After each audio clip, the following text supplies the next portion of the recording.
You guys here? I know Wenham is working this meeting. You guys, that's all good?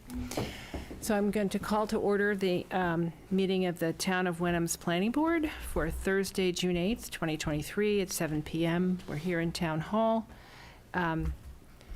Members of the board in attendance are to my left, Rick Woodland and Dan Pasquarello. To my right, David Anderson and Peter Clay. And the first item on the agenda, staff Margaret Hoffman and Catherine Tinsley. And the first item on the agenda is a discussion of a preliminary subdivision plan, which is on the petition of Griffin Engineering on behalf of Sabatini Development LLC for approval of a preliminary subdivision plan for land located at 8 Cedar Street, which is map 18, lot 17. Margaret, do you want to say anything about this? I think the Sean McDonald from Griffin Engineering is here to present the plan. Okay. It doesn't look like we have a podium for you, but feel free to. Do you want the podium? Do you need I don't think we need it. I Oh. think, Up to you. I can. it's fine. Just This identify. is, Yeah. Just make sure, please, that you identify yourself so that Catherine can get. And speak up, please. Yeah. Is there a microphone you Oh, can yeah. use? Yeah. Here, Miranda, why don't you, let me get the is that easier for people? Anybody have an extra pen? Yes. I forgot to bring one. I was gonna ask Margaret, but I can't get her attention. I do. Let me see. I think I do. Yeah, I do. Margaret. Again, the most recently elected person gets to carry all the furniture. I'm sorry, Rick. You want Yeoman's Sarah Lawrence duty. College or do you want Sharpie? I'll try the Sarah line. Is this the Sarah line? It's the Nice. Sarah Lawrence. Is it green or? No, Okay. That'll work as long as it it's writes. just a nice writer's pen because that's what people do with Sarah Lawrence. They are Ah. writers. Give it back to you at the end of the session. Okay. I think that's more at home.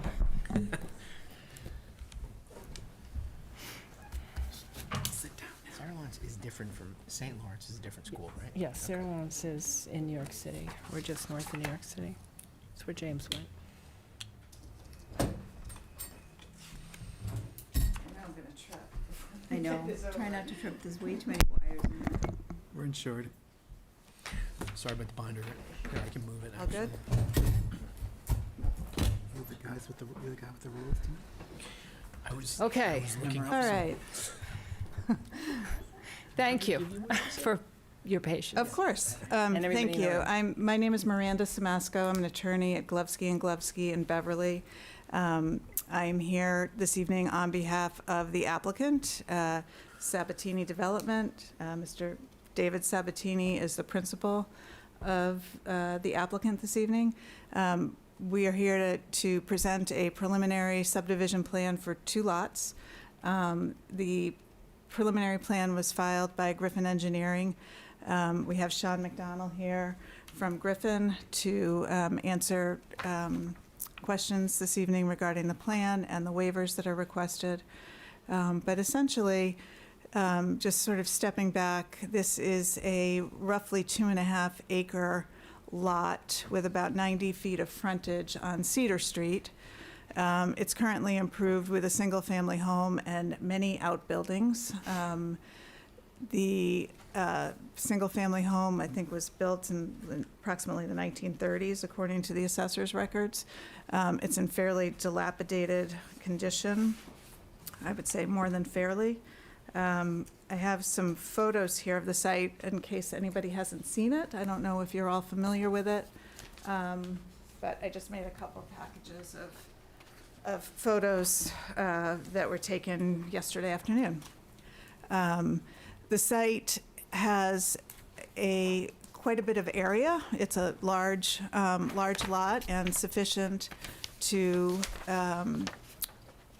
create to create one new lot where there was one already. We will have 2, and a small private way that complies with the substantive requirements of the subdivision control law regulations for a minor street serving two homes with waivers that we think are appropriate to bring the private way in scale with the neighborhood. As you, I believe, are aware, Mr. Sabatini spoke with the fire department previously and has done some legwork there, and they have determined that they are comfortable with the proposed width of the right-of-way and the cul-de-sac that is proposed. And we've also had some preliminary discussions with the Board of Health. There are not septic design plans yet, but the soils perked very favorably, and we suspect that there will be no issue with designing complying septic systems for the two homes. I would say that, as you can see by the photos, the existing property is quite dilapidated. It was in foreclosure. We think that this will be a significant upgrade, and the homes that will be constructed will be consistent with what is in the neighborhood, and at the end of the day will improve property values compared to what exists there currently. And finally, I would say it's glad to see neighbors here. The purpose of this meeting is to get input on the proposed plan from both the planning board as well as members of the public. So I think good to see that folks are here. We are happy to go through a line-by-line description of the waivers if the board would like that.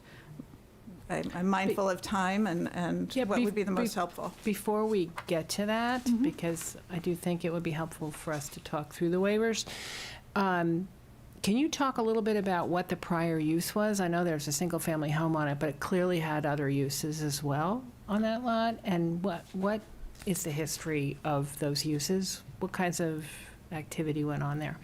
I'm not entirely sure. I don't know, David, if you have any indication from... I think I can speak because this came up at the select board, and Gary Cheeseman said that it's been used for a lot of things, but they used to have big trucks back there way back Like in the day. storage of things, or what?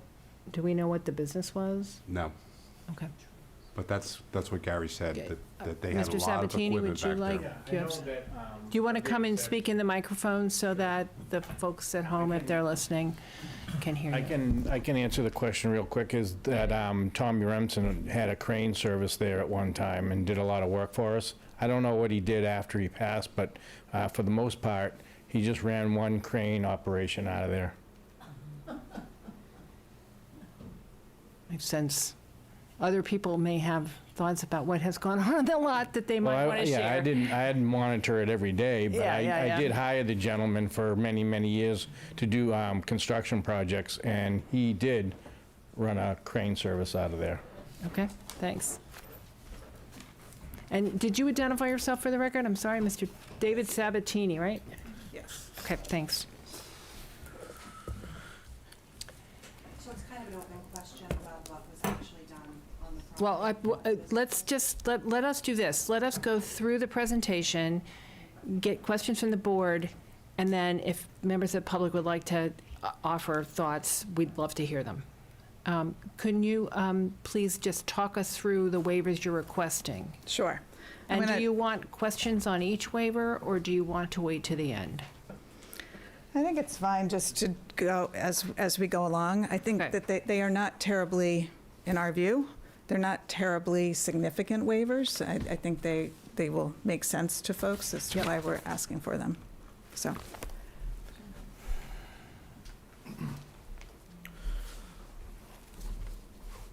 All right, so if you want to flip to the next. Would you please identify yourself for the record? and- Sean McDonald, Griffin Engineering. And just make sure that your voice is picked up on the mic. Okay. If we flip to the second page on the plan set, there's a list of waivers. this one? Yeah, up at the top there, the top right. I think so. It's on here.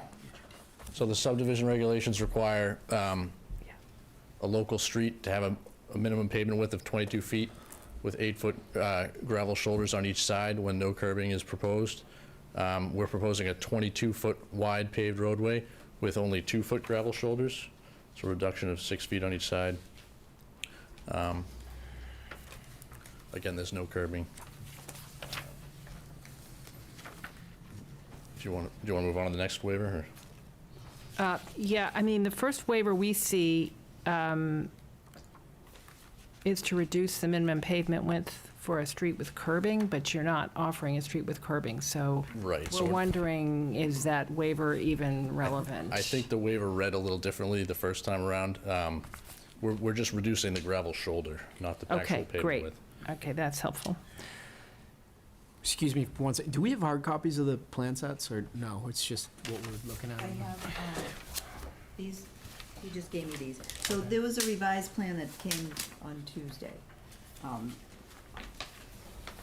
Is that what this is? Yeah. This is what's up on the screen. Okay, that's great. Is that it? And the waiver list is on the second page, you said? Yeah. Yes, yeah. 'Cause it's kind of hard to read on the screen.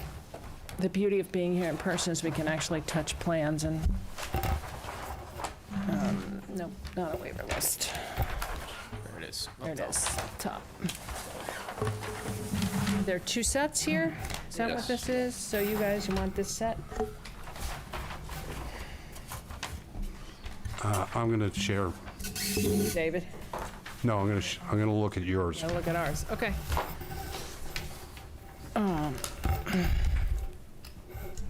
So section, it says, You want to give us one, and then you guys yeah, can have 3 down there, or if Peter?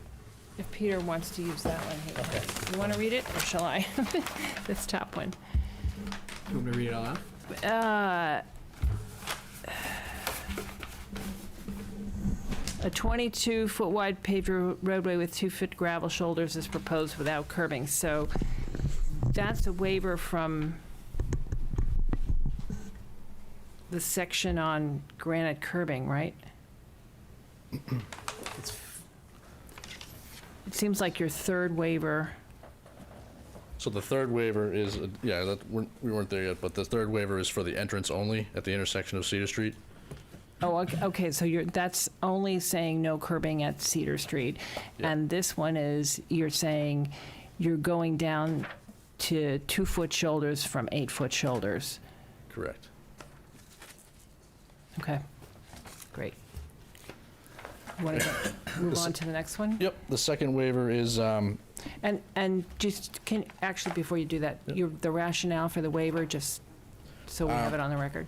I think the rationale is, that's, the 8-foot shoulders are probably there to facilitate parking along the edge of the road.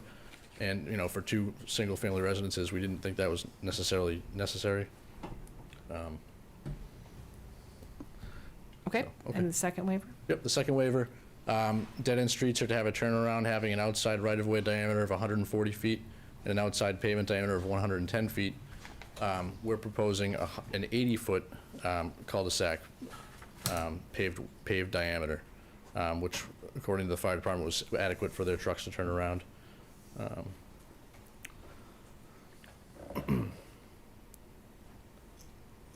Okay, and the third one we've discussed. You're Yep. basically saying no granite curbing at the intersection. Right, there's no granite curbing on Cedar Street currently, so I thought that was reasonable. And then the fourth waiver there, we actually are proposing the shoulders now, so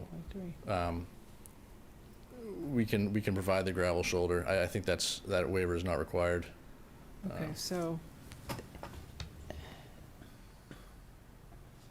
the 2-foot shoulders, yep. Will be gravel. So 5.2.3, that waiver we're basically saying is not applicable. Yep.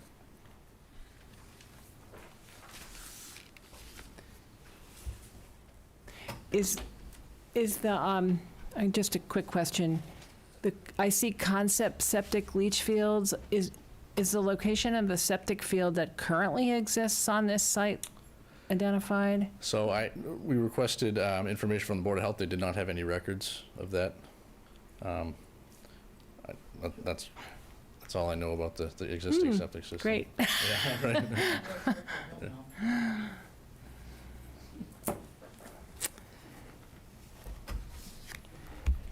Do board members have questions? I mean, I think we're going to hear about the various boards and committees and their responses to your request, including the selects, right? Yeah. Do we want to do that now, or do we want to hear from members of the public? I have one question. Oh, and Mr. Pasquarello has a question. I assume that you're planning to raise all of the existing sheds and outbuildings? That's the plan, yeah. Okay. Everything's gonna come down. Anyone else? There's no, there's no wetlands on this property or any low-lying elevation? Nope, yeah. It's all According- outside the Concom jurisdiction. Concom, they said no, it's not non-jurisdictional. Do So the select board concern was, Gary, you want to use the mic, please, just for people at home? because of trucks being in there in the past, he was worried that whether the dirt might be polluted, contaminated. Okay. Has there been any testing on the site for contamination from oil or I don't sludge or believe anything so. like that? No. I think we might ask you to do some of that based on what I'm hearing from the selects, and I'm imagining we might hear from people in the audience if they want to speak. It's not a public hearing, but of course, if people are here, I'm not going to say no if you want to speak. We did get a memo from the select board expressing this concern and asking about whether or not there could be some soil testing to just ensure that when you disturb the soil to do any development, if that is where we end up, that you're not disturbing something that we're not expecting to be there, but that might be there, given that we don't know what happened on the site and that there were trucks in and out and potentially storage of chemicals. Okay. So I guess if we're all here to identify and flag issues that you probably need to address, and I think that's one. Do you have other items you want to share with us before we ask people in the room if they want a couple seconds each to I think we identify can open it. themselves and tell us why they're here? It's fine, yeah. You're good? Thank you. We're fine. Yeah, do you mind if I just? No, go I'd over a love it. couple of things? Go ahead. So, when the plan was first sent to us, there was an additional waiver for the water main. Correct, yes. And yeah. you spoke to the water superintendent, and you've removed that waiver? Yes. So you're able to comply with his requirements? Yep. Okay. His requirement was he wanted separate water lines for the two residences. We originally had 1.5 inch copper water main. He just requested we have 2 separate ones for maintenance purposes and ownership. Okay, all right. There were a couple of items that weren't on the original plan that I had requested, and I think he's been able to supply them. We were looking for soil types, which large trees were there going to be removed, which Right. one to remain. Street lighting, they've told us that there's no street lighting proposed. The existing septic systems, they were not able to identify those based on the Board of Health notes. My other question is, Cedar Street is a scenic road. The tree that's to be removed, I don't know that that's a street tree or not. Whether a separate public hearing would be required for scenic roads. There were no stone walls that are being removed, so I don't know if, I think the tree might be in question, but Do we know that's where the something we tree can is? determine. I don't see it on this photograph. Yeah, it's, It's that little dot, I think it says a 20 underneath it, right where the water line is. So it's, Can you just go That. point, please? I think it's that. right here. Thank you. Oh, no, it's this. Is there a picture of that tree? in There's some a of your- picture of the property, but I don't see the tree in question. Wow, okay. Oh, you got it, okay. I can Show that to Can we Ann. Google it? I can Google it. Doesn't, Do we know, is it in the right of way or is it on the maybe it's private property? Looks like it's on private It's- property. It's on private property. It's on I private think it's property. far enough property, back. yeah, it's past the sidewalk. It's far enough back, okay. Thank you. We asked about underground electrical, which I think you've shown on this Yes, we're, new plan. yep, Is that the ETC? correct. Yep. Okay. So there'll be underground utilities. One other question we had was the frontage on the road after it's built. We know we've had questions of that before in subdivisions, and you were able to supply that information, I think, to us. I think it's shown on the first. It's adequate. It's more than the 170 feet. And the only other question we had was about the radius at the curb onto Cedar Street after built. We see that you've got the I think it's on the next page. Is it on this page or the next one? No, further up. Yeah.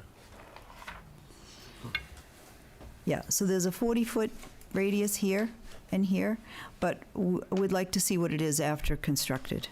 Okay. If you could give us those dimensions. I think it's 25 feet is the radius as shown there, or yeah, as drawn. Is it possible to make those 40? After I built? think we could. That might be a little large, but if we can, if necessary. Because, is that a waiver that you've requested? I don't believe so, no. Yeah, that's a requirement of Require a the waiver. regulations. Okay. We can add that, or, yeah, we Okay. can accommodate it. So you would need to either adhere to that provision or request a waiver from it. Okay. I suggest you try and not ask for a waiver. Right. Hmm. Okay. There's a requirement in the regulation that a document containing information to provide a basis for general conclusions about the effect of the proposed plan on the environment and on the community. We didn't actually get something like that, so I don't know. And I this wonder how would that be- ties into the select board's concern about Yep. potential soil contamination. Yeah, that was one of my comments, that we probably would like to ask for 21E. And then there may be the possibility of adhering to our rules and regulations for stormwater management, or anything over an acre.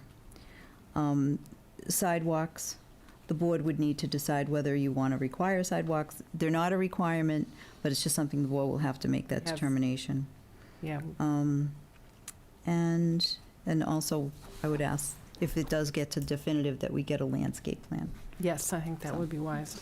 I have a couple questions. Mr. Anderson? Thank you. So, many in the room may know, is everyone here on this, or are you here for something else? Generally this? Okay, For there's a this, lot of yeah. public interest. Yeah, How long has Mr. Sabatini owned this property? Or the LLC? It was purchased just in May, Okay. and it was purchased from Fannie Mae, which had foreclosed on the property, right. which explains there was not an opportunity to do due diligence. It was sort of, take it, it's yours. And what's the understanding of who lived in the house prior to foreclosure? Scott Remsen?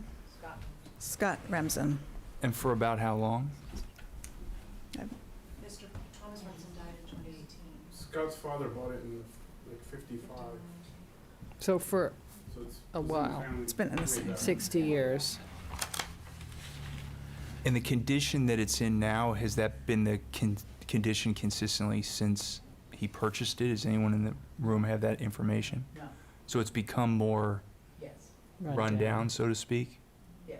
What's the condition of number 8, the residential property right now? Is it habitable? It was derelict from the Mm. pictures. You'd have to go down to the frame, Down to the frame? yeah, it's pretty bad inside. And what about the other structures on the property? They're in various states of, Temporary yeah. huts, taking them down. But they're old. They're all, it's homeowner framed. And what's the age? On the ground. What's the age of the residential structure? 1875.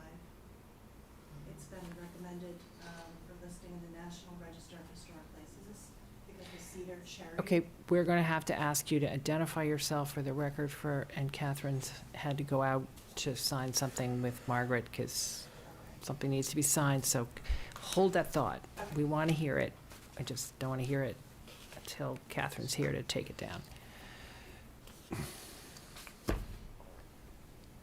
So, questions about ownership, questions about status of the current structure? Anything else? Or should we wait for Catherine? Let's wait. Unless she picks it up on the recording, or not, or no. I don't know. They've just gone They should out be to back. sign a Mylar. They'll be right back in, I think. Sorry to make people wait. Can I just add one thing while we're waiting? Of course. I just want to, I'm hearing that there's an indication that the house is much older, and I don't dispute that. All I did was look at the assessor's records, which said it was 1935, so I wouldn't ever misrepresent something like that to you. Oh. It's Understood. from the town's records, so So the assessor's records say 1935? they do. Yes. The Thanks assessor's for that record said my clarification. house was 1875 and it 1696. So, Interesting. So the assessor's My house is record, just a we had question long mark. note time to trying get self, that do fixed. not trust I assessor know. records. I know. That's really interesting. Because that's why the town didn't register us as one of the oldest houses in Oldest town. houses. Because they just looked at the records and we didn't hit They it. were off by 200 years. And like, why weren't we on that list? We're like the third oldest house in town. Oh, that's interesting. Crazy. So we've had a question about the age of the house since y'all left to sign the Okay. thing. Apparently, the assessor's record is not accurate. No. It doesn't have approximate year, usually they'll have an approximate year built. They do. It's 1935, but Yep, you think it's before that? yes, or possibly. Let's, maybe. Do we have more questions for the applicant or the applicant's attorney before we just ask people to, if they need to say something briefly to us? Any issues from the Board of Health? No, I mean, as I said, we have not submitted developed septic design plans, but the Board of Health was out there this week. Yesterday. Yeah, and they sent a note to Margaret that the soils were, there were no issues about the soils, so, About the soil being able to drain, For septic. and perk septic, for correct. septic, Septic right, to perk. yeah. but not for any kind of other kind of, No, Health no. issue. Yeah, no, there was- that has to be Correct. tested, I think. Okay, thank you. Okay, thank you, and happy to answer questions as we go along. Excellent, thanks. Okay, if people would like to speak, it's not a public hearing, it's not required, but we don't want to turn people away who've come prepared to speak. If you can try to limit yourself to 5 minutes at most, that would be helpful, including all questions we might have for you. Sure, okay. Just, I'd ask you please to state your name and address for the record so that Catherine can get it, and we may ask you to spell it. Please be patient. And just before you get started, just if anybody else wants to speak, try not to shout out from the audience. You can have an opportunity to come up to the podium. It's really difficult to keep the record, so, sorry. go Yeah, ahead. no, and I welcome that because I'm actually kind of nervous. I'm not a lawyer. That's okay, just your name, My name your is address. Carolyn, Carolyn, Bryce Morris, 2 words, Bryce, space Morris, 18 Cedar Street. I had 3 things. I'm glad to hear that you're going to do the soil testing, the 21E. I am concerned about gas and oil in the soil. The 13 abutters to this property, and it's in our backyards. And we all, many of us have children, and I'm very concerned about the soil. There have always been trucks, and even trucks just left there for years. I did a quick Google search while I was sitting there of his obituary, and it said more than just a crane service, it said construction. So Okay. that definitely, to me, needs to be addressed. The second thing is the Cedar Cherry Street. I think we really need to think about the historical piece of this. This house, according to this, again, this was me doing some research. It was the George and Martha Parsons house, data construction 1875. And it says it was principally developed in the 19th century. It's been recommended by the Massachusetts Historical Commission for listing in the National Register of Historic Places. And there's a lot of detail about the Cedar Cherry Historical District. The house was even photographed by Conant, so I think there are 19th century photographs. Finally, I want to talk about, again, not a lawyer, there's a lot about the deed that is confusing to me, and as an abutter, I want to be crystal clear on what, it's written in Old English. Beginning on said Cedar Street at land of Cook, and thence running northwesterly by said land of Cook, feet to a stone bound. Like, these are things like This is how they did it. Yes. Yeah, and I understand that it is a historic area, but my house looks out on, where they're proposing this. So I just want to be really clear about the deed. About what the boundaries are? Yeah, I just want to make sure that what is in the deed is actually represented by what they understand to be the boundaries and those kind of things. Fair? Full survey was done in connection with the preparation of the subdivision plan. So there was an instrument survey. Do you want to?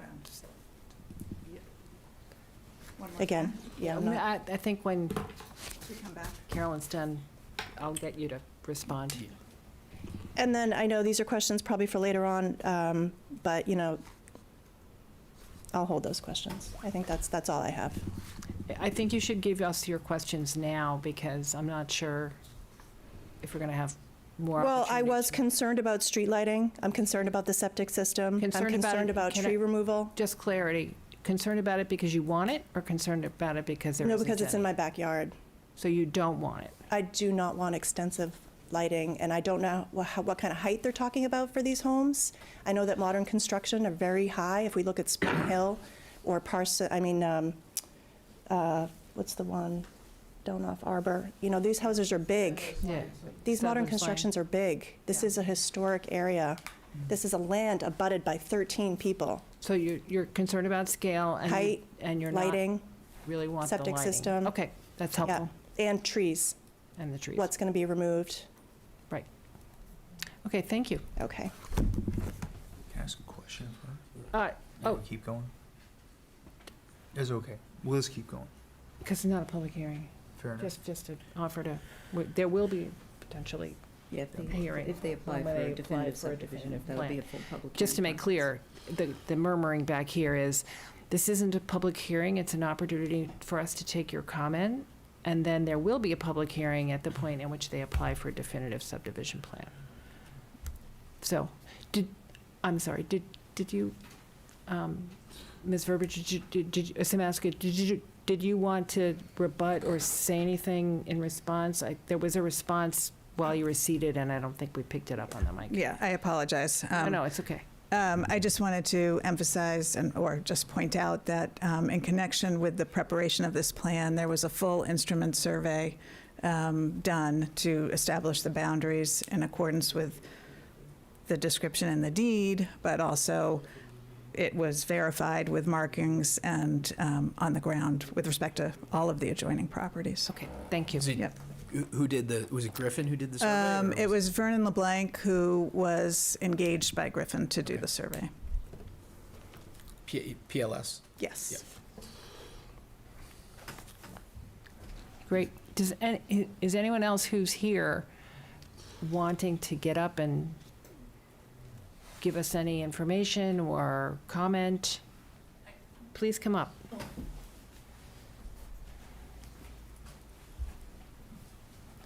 Hi, Linda Bangs, 47 Cherry Street. I'm the back corner. Oh, great. Yep. 20 years, lived there. He didn't run it. I mean, maybe he ran a crane service, but he did a lot more. There's been livestock on this property. Really?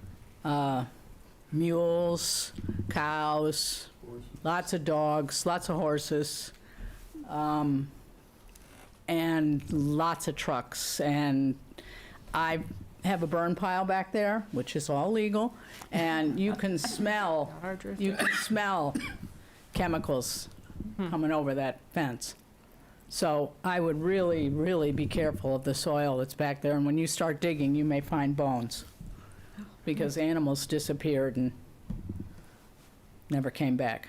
So it's really a toxic site, Well, we're in my opinion. going to ask for some soil Yeah. testing. Yeah, that's my biggest, and scale, like Carolyn said.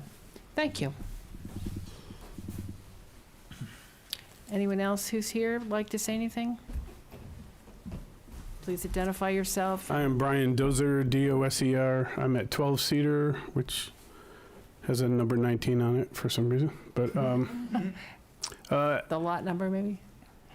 I guess. You can see from that picture that I have buildings that go right up to the property line. My big concern is privacy. According to the diagrams, it looks like there's going to be some type of driveway going into a garage that'll pretty much come around my corner. It'd be nice to know that there's going to be some type of fencing. If it, my concerns are, we can't stop. There's been developments all over town, but if it's going to happen, yeah, you could see where my pool is like right there. If there's lighting going into that, of course, that'd be a pain. But of course, my lighting will go into their property too. So, so that's my one concern, is that there'll be good fencing on the property. And the other thing is, speaking for my neighbors next door, would be right next to the cul-de-sac. Our concern is we'd love to keep some of the older trees that are shading both their and my properties, if possible. We don't really have anything along that back line where my pool is, so that's on that property. I guess that's it. So, just a question, clarifying question. So, if that concept dwelling was moved back to the left a little bit? Yeah. I'd be happy with that. I'd rather see more land between me and their property. It doesn't look like from that diagram that there's much of a front yard at all. It's just kind of, you're going to pull right off the cul-de-sac and be right there. But so it seems like there's a lot of room in the back that could be used for that. There's other abutters. What's that? Oh, yeah. Around the corner, it's like us and our neighbor and. True. But if you go back, I don't think this is showing all. the you're abutters. here. Yeah. We have a plan that shows all the abutters. Don't worry. Never come to a corner again, by the way, because my neighbor Lisa is here. This line here goes 15 feet up better. I mean, you could move it back here. And then that's Renona Way over there. You're in somebody else's backyard. We're not happy. Well, I know you're not happy, but I mean, your house was built close to that fence too, on the backside. So, and your house isn't Well, really as it old wasn't as a some of huge- the other properties around. I think we have the general idea that it would be better if this were More well centrally located. thought through with an eye to buffering from all of the neighbors. And I And think- whatever they're going to do, they're going to have to comply with zoning requirements and setbacks, so. And a landscape. And a Plan is landscape key. plan would be key, yeah. Anybody else who's here and wants to speak, please feel free to. Jonathan Petit, P-E-T-I-T, in 1 Ramona Way. So that was the large lot on the west side, so with 3E. So my concern is primarily the height, indeed, of the two properties and overlooking on my property. So it's privacy. It's also noise associated to this for me, for sure. Would rather see one lot than two lots. And also, indeed, the environment is something with the landscaping, and that I'm also concerned because we are sharing definitely here a lot of the trees. They are mostly on my side for now. Anything else you want to This? Yeah. There you go. You see me on 3E. It's you? That's Yes, me. that's 3. So Can I ask- noise and And right now, Mary's almost not. yes. I'd like to ask, what are the heights of the homes of the abutters? Like, Is it 1.5 stories? Is it 2.5 Ramona is stories? 2. That's the, So can we That's make the a Danforth. recommendation that the houses Rich be in Danforth scale house. of the abutters, right? Because We can't. we I can't, don't think that's part of the subdivision ordinance, Interesting. at least not currently. can we change that?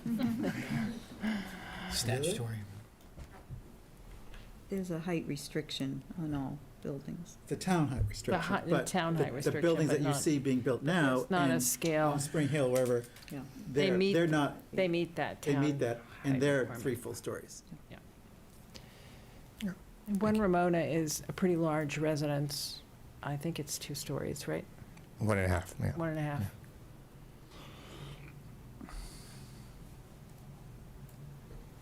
Thank you. Thank you. Anyone else?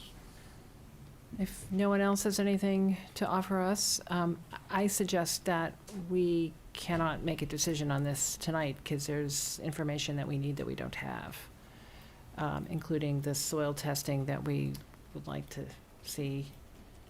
And,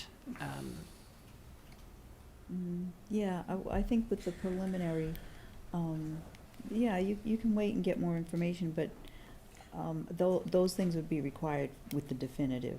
right, I I think understand that. It's not really part of a preliminary plan. What's our clock? Our clock is 45? July 3rd, I 45 think, days. says 45 I think days. it's, yeah, without an extension. July what? 3rd, or 4th, 1, or 5th, I guess it would go out to the 5th. Sorry, no, I didn't. 'Cause it was put May in anything, but I 18th, can right? count. So, it's actually a 45-day timeline Yeah. by Mass General Law. From the submission date, so when was May that? 18th. Technically from this date, Oh, it's from this from the date, date okay. that it's presented to the board. Oh, I thought it was from the submission No. date. Let me That's get what my we have, Margaret. calendar. I can check. Come in handy tonight. So we'll have another meeting between now and then, if that's the case. Yeah, well, the planning board's next meeting is July 13th, but that's your master plan presentation meeting, Mm-hmm. and that's 35 days away. Can we share some thoughts, or Yes, I think we should. We should definitely let the applicant know what thoughts we have. That's the point. So, yeah. go Yeah, ahead. that would be helpful. Yeah, I'll go first. yeah, you go right ahead. I don't have fully formed thoughts, but I have a few thoughts. I think that Cedar and Cherry is a special area historically and for the town. And I couldn't claim to know the age of all of the abutting properties, excluding One Ramona Way. But my guess is that they're fairly old. And having that street right there, in most cases, as done by, like normal, if I think about other developments, is going to change the historic qualities of Cedar, to say the least. And so Thanks. that is a little bit concerning to me. I also hear a lot of concerns. So let me finish that thought. I think if this were to go forward, there'd need to be significant thought given to how to make that more in line with the historic condition of that street and that community. And I would hope that this board would consider working with the applicant, as kind of a larger consideration around this, and the abutters, to be historically appropriate to the extent possible. And I need to think more about that, but I just know when I think about some of the newer local streets that have been built, it's going to be really ahistoric to do that there in that community, given how densely it's settled at this point.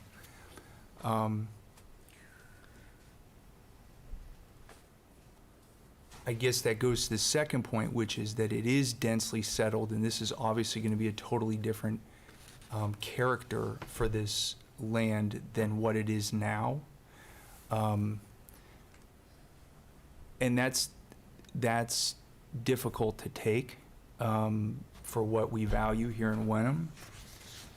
But I also want to give, if I had had a chance to ask a question of the public, and specifically the abutters, or maybe the abutters want to think about this, what are we going to do with this land? We have somebody who wants to do something with it. And it sounds like there's a possibility that there's going to have to be, need to be some type of environmental remediation. That would be a community benefit. So if that environmental remediation doesn't happen under the applicant, what's going to happen to this land? I'd like to hear from the public what's a better approach here, and can it be done by the applicant, or does, what are we going to do with this land as a community? Because it sounds like you don't have to go far to get oil smells coming at you, right? So that's not a good thing. So I think this deserves more thought about, I credit the applicant with trying to do something with this land, but this is a special area, and I think we want to make sure that whatever's done would be very appropriate for the existing conditions of that area. Those are some thoughts. Dan, did you want to point out the date issue? Yep, Margaret, I think we have to act within 45 days of the submission, Of the submission? not tonight's Okay. hearing. So That's all right. if our next meeting takes us beyond that, are you amenable to a continuance? I think we would be. Stepping back, and I haven't looked at this in a while, the preliminary plan process is an optional process. It is not something that we have to do, but it's in, obviously, the applicant's best interest to do it, so we can get the feedback that we've gotten this evening, and we appreciate that. I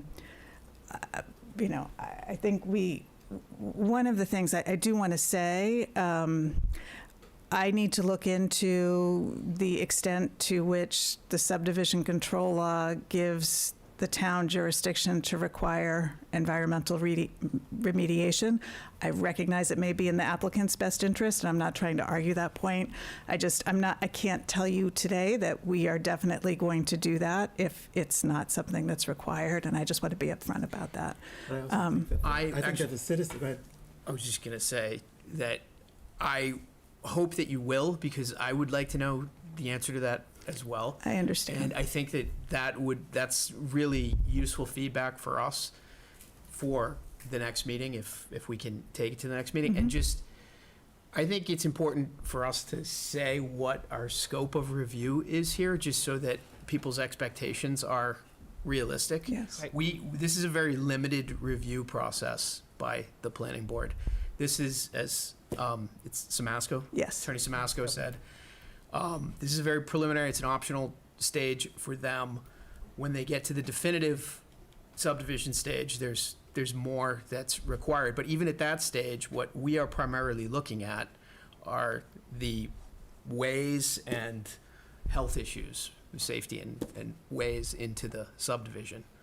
So it would be useful. I would find it useful if you did have an answer for us on that question. And I Yes, would and that being said, I'm just going to add one thing. That being said, in my view, the question about soil contamination is a public health question.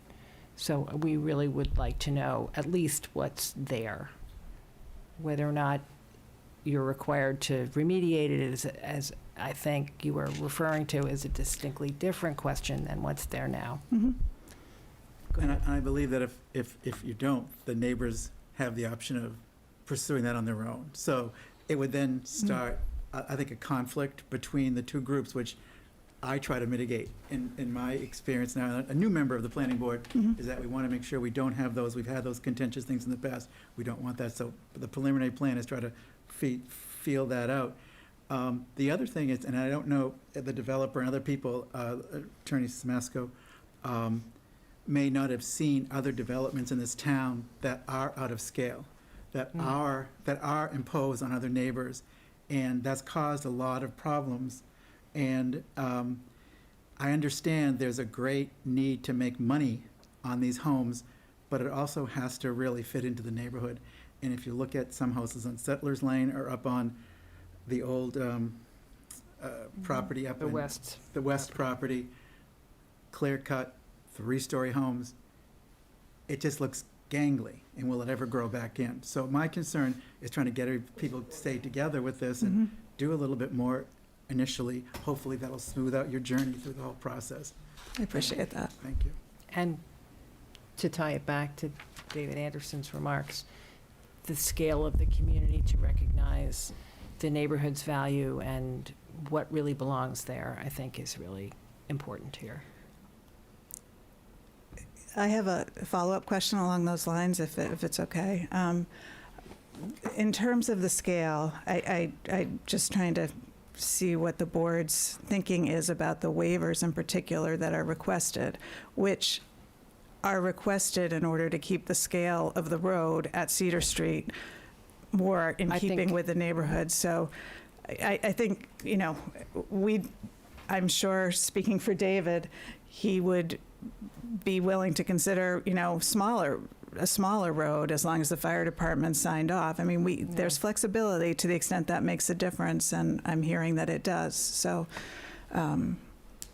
but I would be interested in hearing the board's feedback on the waivers that are actually requested. Yeah, I think the rationale that you've offered for them makes sense on a first hearing. I don't know if others have thoughts about that. I mean, we're not in a position tonight to say, oh, yeah, that's a great idea. but- Understood. but, Yeah, Understand. My general sense is that the waivers you're requesting are fairly minor. yeah.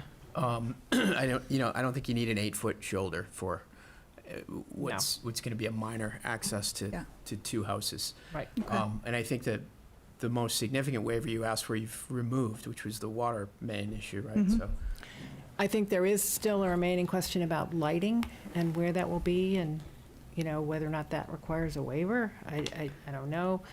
Yeah, So that's something. we can look also into that. to take up, yeah. Okay. I'm hearing less lighting is better, so I think that makes sense. I mean, not to put too fine a point on it, but if the waivers, particularly on the right-of-way diameter, were not accepted, it wouldn't meet a whole host of lot size requirements, is that right? Lot 2 wouldn't be 40,000 square feet, correct? And it I wouldn't don't- fit into the cross-section of the initial part of the, Yeah, I We're think wondering the if side this- of the size would probably be difficult to work around.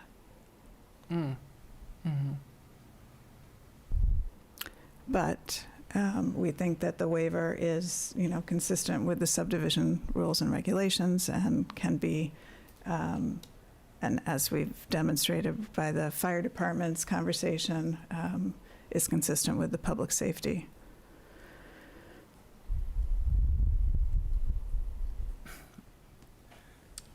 I mean, I'll just make the observation that I get the limited review of the subdivision rules and regs.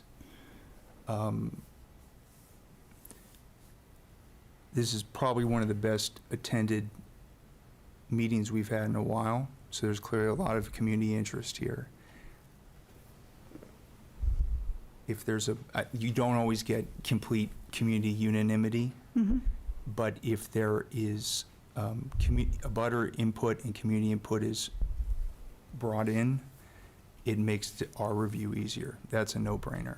So hopefully there can be some collaboration here about what is best for this land. That is, I think, what we all share, is we have an applicant and something needs to be done with this land. So maybe there can be some community collaboration about what is best for this land realistically.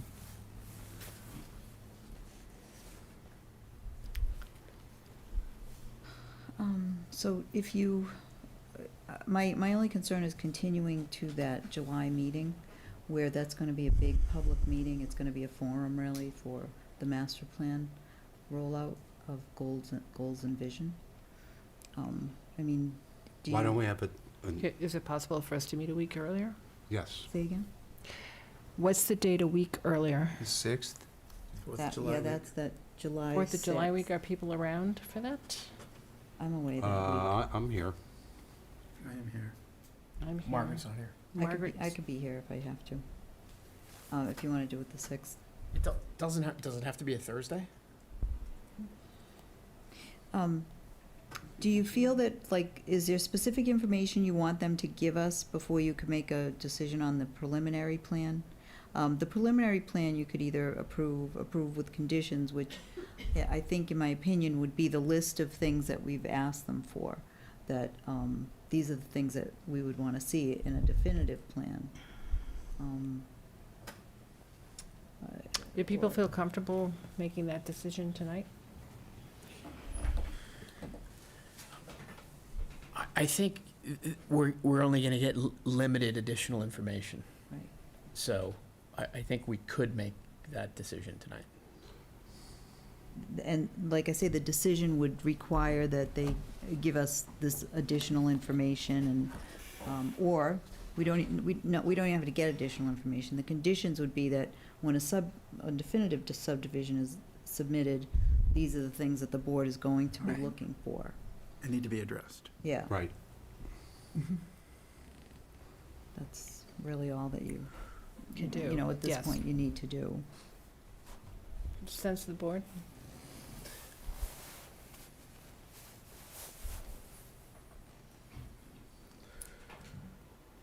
I mean, I do think we have a memo from the select board expressing concern about soil, And we've heard that from the neighbors tonight, and too. we've heard it from the neighbors. And I guess I'd like to see a soil test done before we say, okay, this is going to be okay to come back with a definitive subdivision plan, Can I, provided you give us this information. I would advocate for Margaret's suggestion. And the reason would be that if indeed the applicant does do soil testing, that takes some time.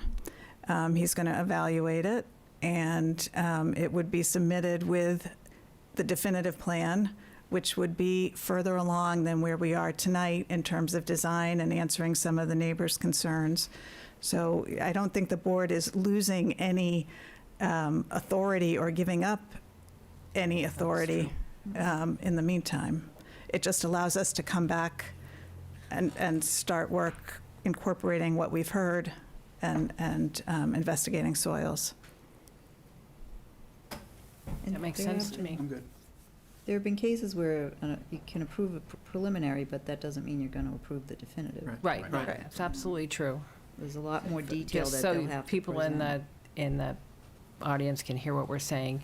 I feel like they did their diligence on this part, and then Giving a preliminary approval like this with conditions doesn't necessarily mean we will approve the final as it's submitted. So Margaret, I think the one thing that's not on your list is the 40-degree, is it 40-degree radius? It was on my list, Oh, but, wait, okay. yeah, we need to see that.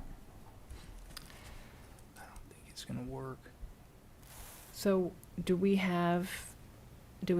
need to vote on this, or can we defer to you to work with the applicant with the list of conditions that you have? We need to approve, disapprove, or approve with conditions. So I think that means we need a motion to approve with conditions, as I'm understanding this. And the list of conditions, I think, is in your hand. Do I have that somewhere? Yeah, this is the memo that I had given you. In the memo? Yeah. the second page, starts on the second page. So their new plan did address some of the comments that I had. The trees, the street lighting, like they said, they're not proposing any, but again, when a definitive plan comes in, we'll ask for, a definitive street lighting plan, whether there is one or not. And we need to look into the scenic road piece of it, so we'll just, the conditions will just essentially reflect the discussion we've had tonight. I just want to be really Yep. clear with the applicant what our conditions are. Yep. So what I have here is a revised plan. Yep. When you come in, and I presume that means the definitive plan, right? Yes, yes. They're Showing not gonna give us soil another types, preliminary. large trees, Mhm, the extent, if any, of street lighting, mhm. the location of any existing septic system you can find, even if it's a cesspool. The question about the scenic road, and whether or not there's any necessary amendment to the entrance to deal with that, or any street trees that will be removed. I think we've decided there aren't, but just to confirm that. I'm looking at this, the They show- radius of the entrance curb after construction. Yep. Questions about the date of the structure we heard and its status. Yep. And whether or not it's, And it's With- it's does- historic status. is that something we need to ask the Historic Commission about? It's outside of their Sure. area. Well, when the definitive plan comes in, we can reach out to the Historic District Commission. We typically don't do that on a But subdivision. if there were some information that could support that. Yep, we can Hold put on that one on second, as a let's just get condition. through this. A document containing information to provide a basis for general conclusions about the effect of the proposed plan on the environment and on the community, which would include, per the select board's request, some soil testing, it seems to me. Yep.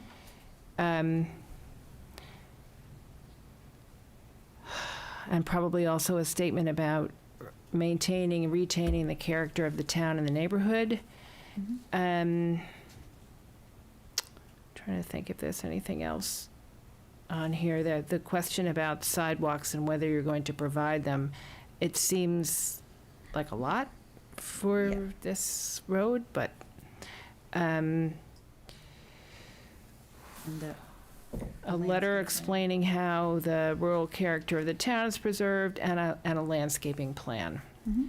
And that's the list of the conditions for the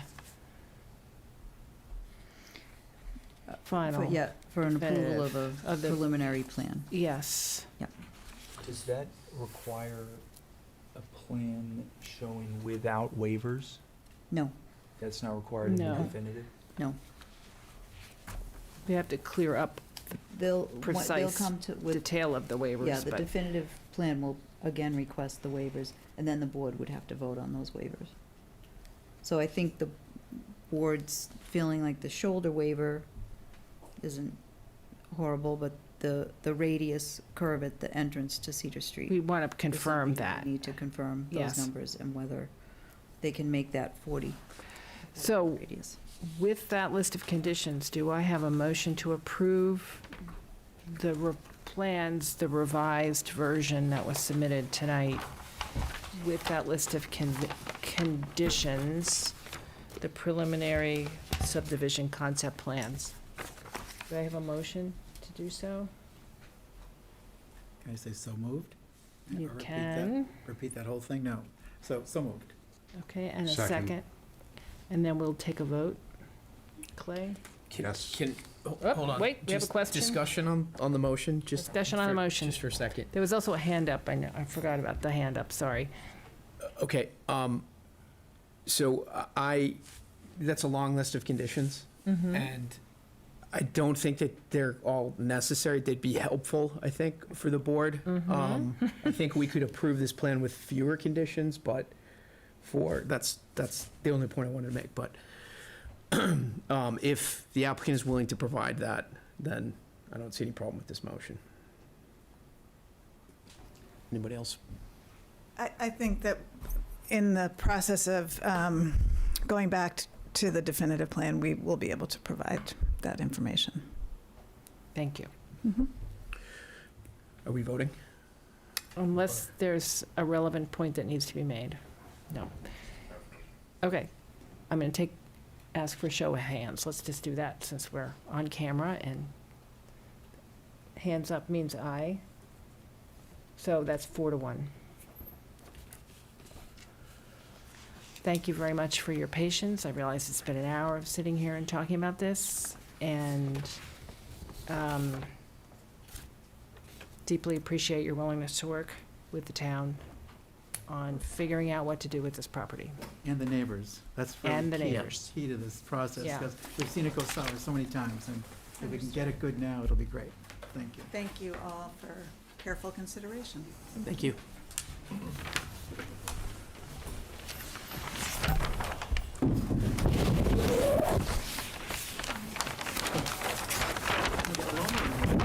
I know, all of a sudden it's gonna be, No, but you forget, there's like 5,000 people watching from home on the cameras. no, there can't be 5,000 because We're pulling people in. 20 of them are in here, so that's gonna get forced there. So 48 Get a whole community of people. left at home.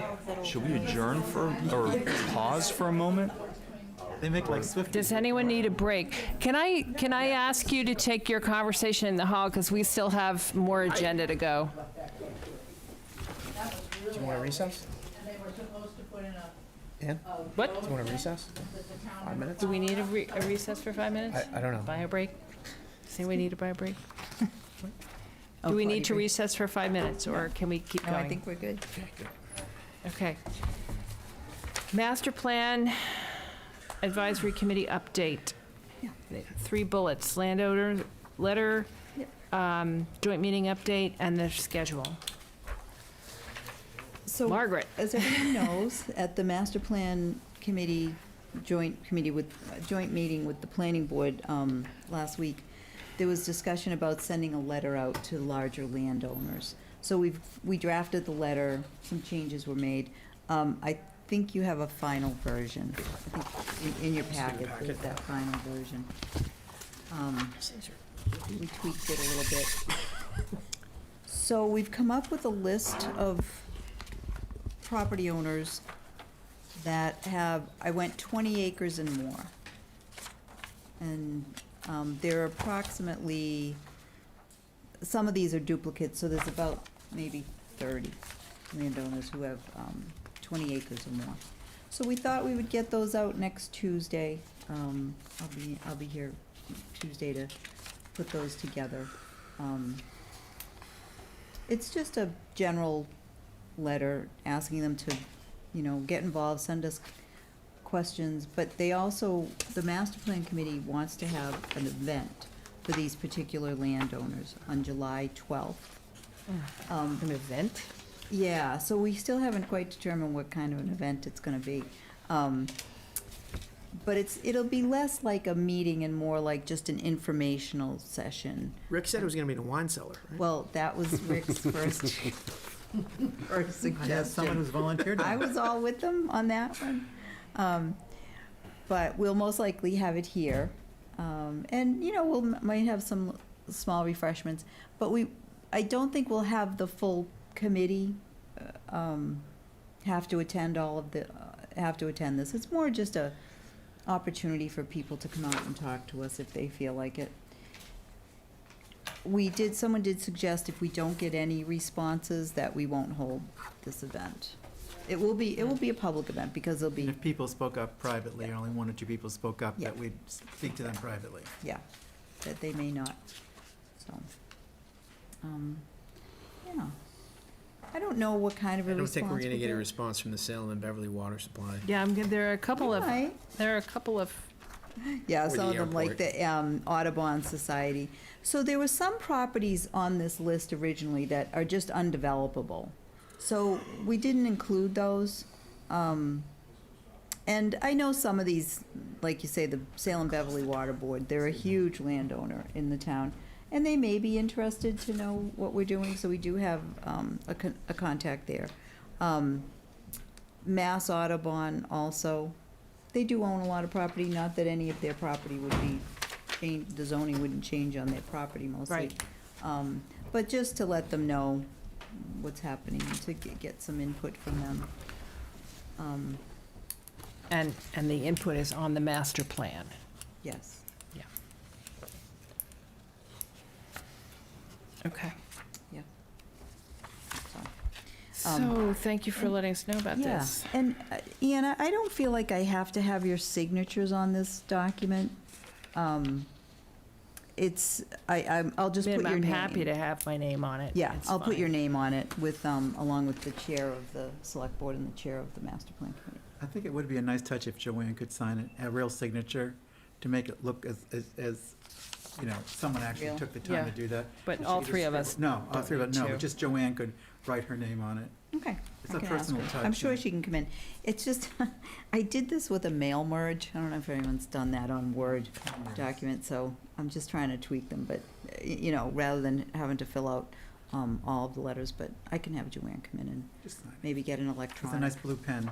Yeah. You just hand sign each one, Joanne. Right. Just- Those little touches really change people. All right. I think that's true. You can have her sign every letter? Yes. There's only 20. 20 of them. You've never had a big brief Color file? copy. Back in the Sign day, you everything? had to file I know, that's what I file was thinking. something, you had to sign them all. So everyone was at the master plan committee meeting except Ian, Except for right? me. Except for you. So I don't know if anybody wants to Yeah, update. you don't have another get out of jail I know, card. I know. Most of it, well, we discussed the vision statement, and the boards came up with some good ideas for that, and she tweaked it a little bit, and I had sent you the PowerPoint that had her changes. Yes, And some goals were worked on that night. So we should have those, that draft by the 29th of June. So Margaret, can I ask, who are we missing from the MPAC committee at these meetings? Not from the planning board, but like, did we have full attendance or are we missing some members? No, there were a few people missing. Marty Lowry had gotten off the committee. She was from the COA. She got off, but then she wants to get back on, so she hasn't been in attendance. They had appointed another person, Lisa Craig, but then she got off from the COA. David Finkel, he's the school committee. He has not been able to attend a few meetings. Deb Evans, her husband Yeah, had a her horrible husband had- accident, so. Really? Terrible accident send him a on his card. bicycle. Did you see him? Bicycle. I saw him the day 7 after. broken ribs, Yeah. about 2 weeks ago, week ago.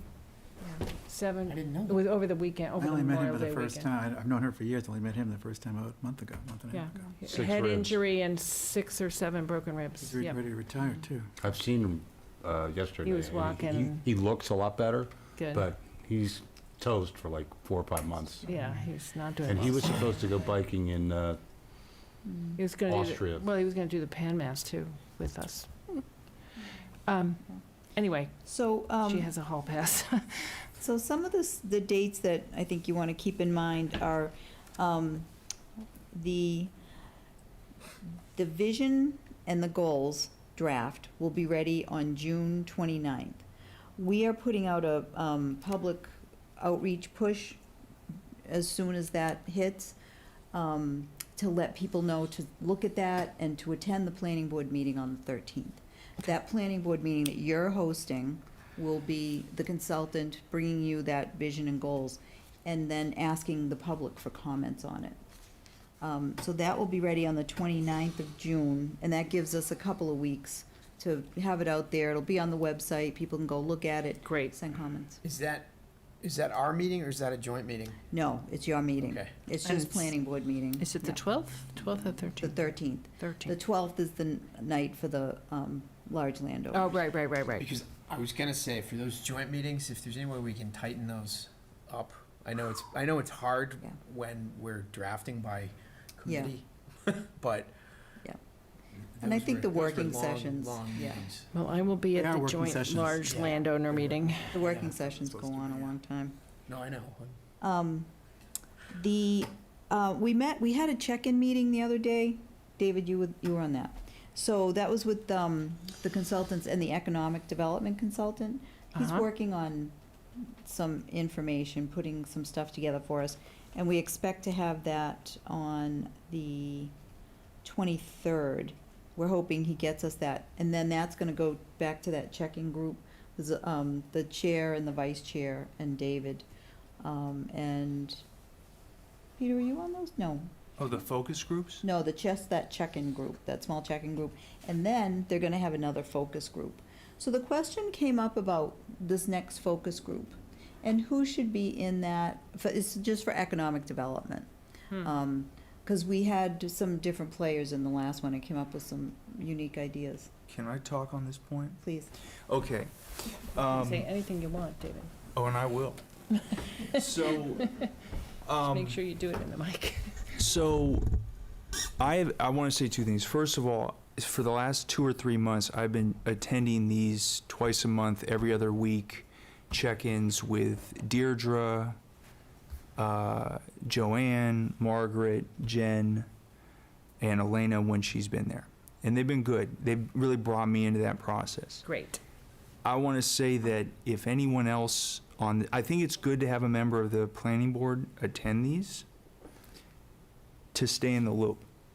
If anyone else among the 4 of you wants to swap in, I am by no means holding that seat. Are we talking focus groups? Is that what you're No, saying? this is like core impact leadership Management team. Oh. management team. So if you jump on Zoom, okay, It's I'm just during putting that work out day. there. It's very much, it's usually 4:30, 4:45, it's an hour or so. Okay. Keep that Okay, in mind if you that's want to good. jump on. Thank you. When are they?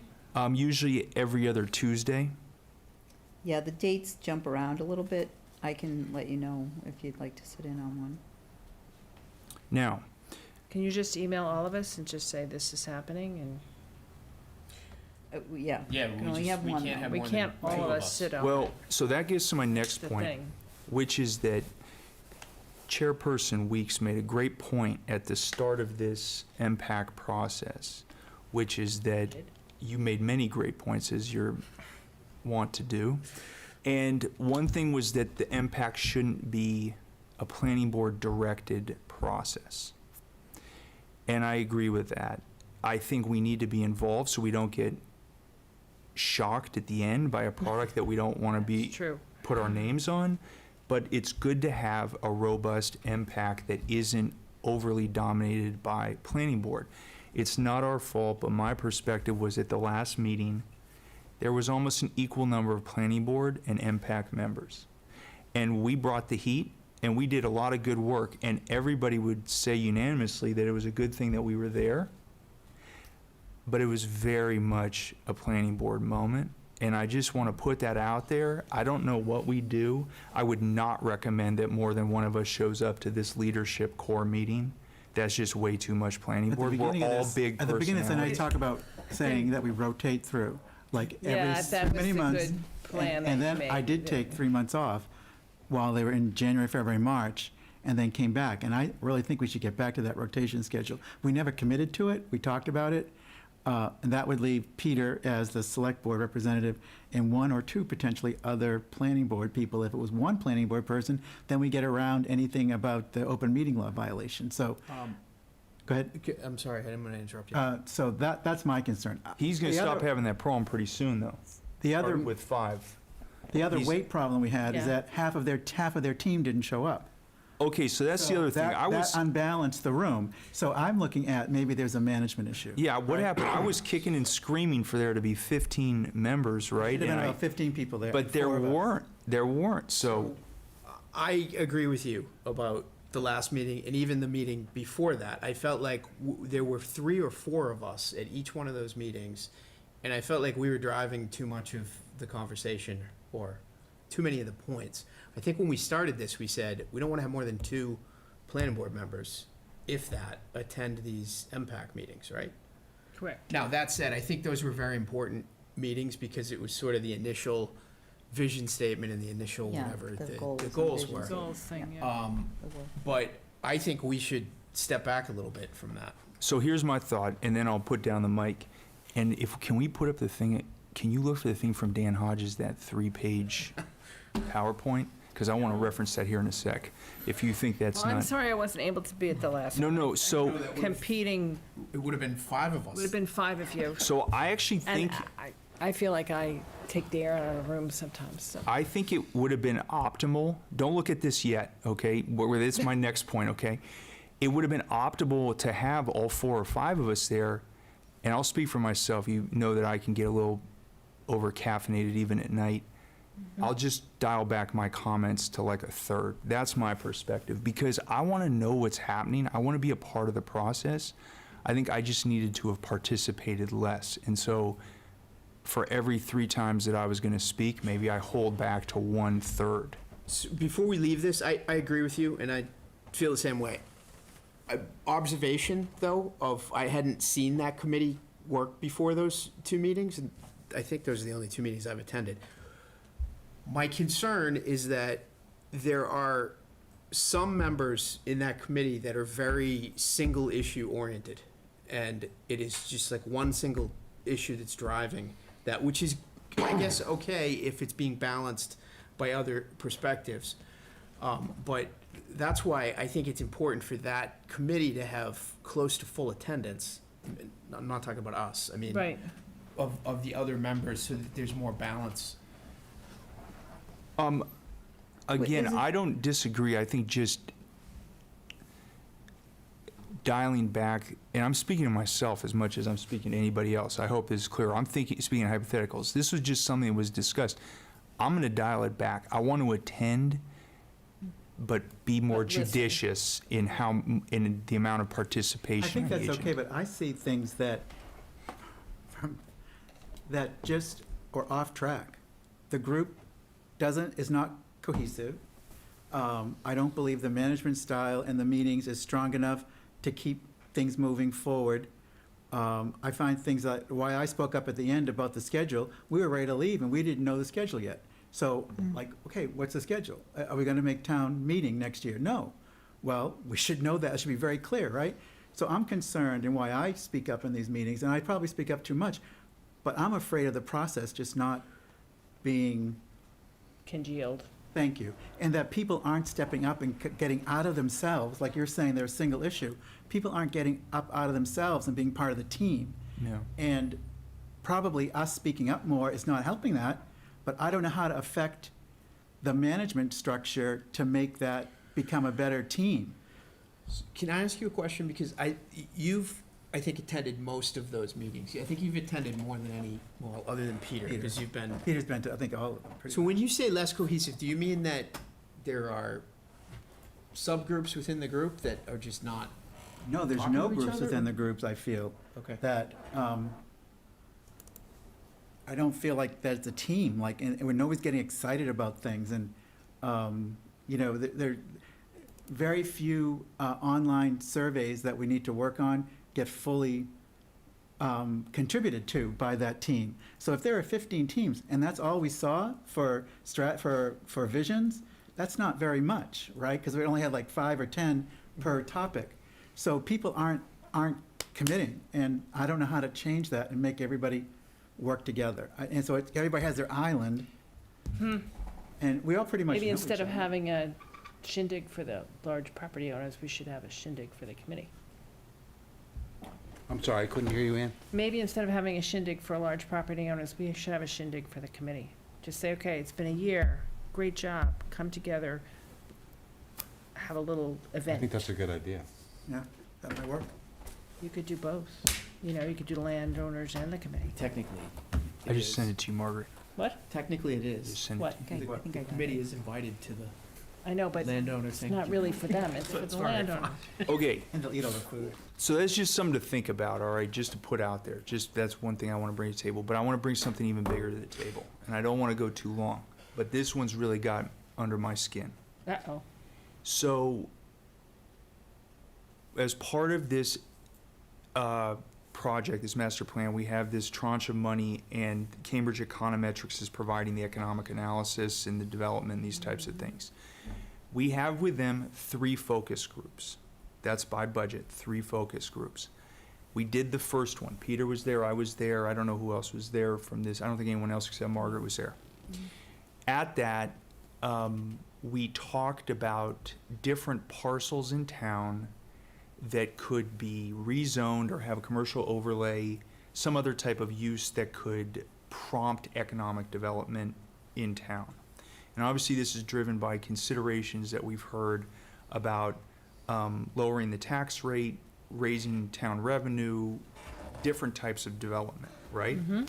And I would even reduce this to something, and I'm not attributing this to anybody, this concept that if we got a parcel and we just turned it into a biolab, our problems would be solved in this town. And I don't know if anyone else has heard this, but this is something that I've heard, and and so we start looking at the parcel, say, if we could just over in West Wenham or East Wenham, whatever, Wenham Neck, if we just get this one parcel, we'll have a Danvers tax rate and the best schools in the universe. All right, hold on. And here's the thing. So we spent one of the first peerless schools. We spent one of the first focus groups really focused on that. And after that, Dan delivered this deck. And this deck, Dan Hodges delivered this deck. This deck was shocking to me. Maybe that's too strong a word, but it is. But it wasn't shared with the rest of the MPAC? No, he presented No, he this. presented it. This to us the first time he Yeah. was here. No, here. I don't think you've seen the next slide. Okay. So if you go back one, sorry, What does Margaret. it look like? So actually go to the third slide if you would, will you? And then we'll work our way back, because I think that's the best way to look at this. We're at 17.35 per thousand. If you want to just get down to 17, which is still pretty high, so Jeez. drop by 35 cents, we need 257,000 square feet. Now go up one slide if you will, Margaret. That is 1.5 Walmarts. That's two New England biolabs. That's 22 CVS stores. 33. To drop by 35 cents. And this is what I said at the beginning. We've got to do this financial equation to see if what all these people are saying is actually true. Hold on. So if I may, the point is this to me. I don't want to, there's a couple points. Number one, we have to reconsider, I think, the emphasis on economic development and redevelopment in Wenham. We have to de-emphasize the point about Reducing the tax rate? it will move the needle in the right direction, but we're not going to develop our way out of this fiscal condition, number one. And number two, we have to prioritize other values associated with commercial development, like community vibrancy, mixed use up by town center, because we have to be realistic about what we can expect from the overlay districts, the rezoning. And what I really, really want to do, perhaps in the next two focus groups, is bring in somebody in town, probably not part of MPAC, but maybe, somebody in town who represents the kind of reduce the tax rate, develop out of this problem perspective, and get them into this focus group to get that, To educate them? no, to get their response to this or their Oh, I see. perspective on this. Okay. Because I don't want to get to the end of this point when we present at town meeting next spring. Next fall, a year, it won't be spring. Be a year It should from- be spring. But, Let's not- okay, But it won't be. Whatever. whatever. And for people be like, what? Wait, what? Because Yeah, why do we do this if why do we do this? can't If it is going to Right. solve the tax problem, it isn't. Right. And, you know, hey, look, I hate to be this guy. If you look at what's going on in California, on the biolabs, they're all shutting down. They just shut one down in Benicia in the Bay Area because biotech is having a total collapse right now. I hope it doesn't Right. come to New England But biolabs. something like. But my point is doesn't have only to be that biolab. is that all of this assumes that we're going to have this. Right. I totally agree. yeah, But yeah, if yeah. we developed for a specific, no, but if we developed for a specific type of development and it didn't materialize, or there was an economic We condition. zone for it. The thing is, the other concern, David, to follow that up is, if we want these services and we're seeing increasing services and taxes going up, maybe the town's not viable. And that's why I wanted Cambridge, that's why I lobbied hard to get Cambridge Econometrics, whatever, involved, was to see, if we're going down this trajectory, we want all these things, we have all these bills we gotta pay, we see the future of all the schools we have to build for whatever reason, the unfunded mandates from the state, how do we make those two things happen? And- Or is it possible? And what is Hamilton finding out about all this? And how do we Yeah. kind of mesh those conversations is what I'm sitting here wondering. I contacted them today. The planner's out of town on vacation, so we're planning to meet with them again. I don't know where they stand on this issue. I haven't. Are they also doing an economic analysis as part of their I master think they are.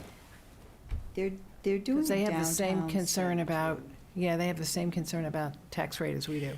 Yeah. Maybe not quite as severe because they have more commercial, but honestly, not that much more commercial, really. So, Dave, I agree with you that we should set expectations on this, but this has never been a silver bullet, right? This has never been just a one issue. The problem is we have basically zero commercial development in town. So if it helps a little bit, it still helps. There's going to be other parts that have to be part of this solution. You know, there's Right.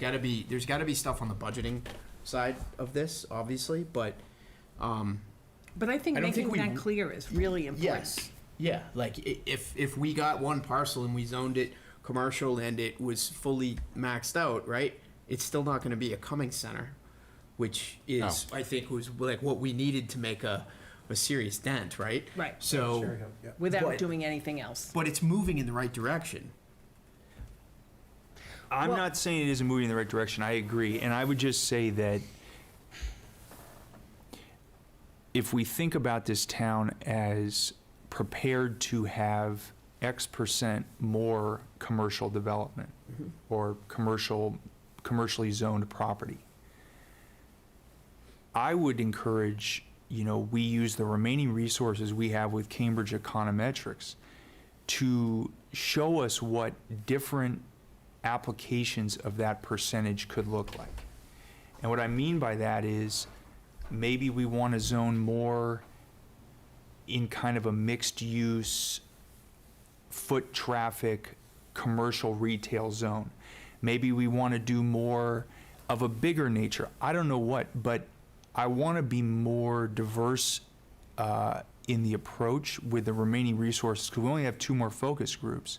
More diverse in the approach to broaden our mindset in terms of how we want to use this commercial percentage that we decide on, and also to bring in, and maybe I'm wrong, but bring in folks that I think are in this community that think that this is a silver bullet and is going to solve everything. But are you saying for the time we have left with the consultant, are you saying let's divert those meetings into something else, like how much would consolidation save us on whatever consolidation of services, or because that's an issue that's been kicking around for a long time, right? What can we consolidate with Hamilton that we haven't already, if we want to do that? Is that what you're saying? Like, hey, take a look at this.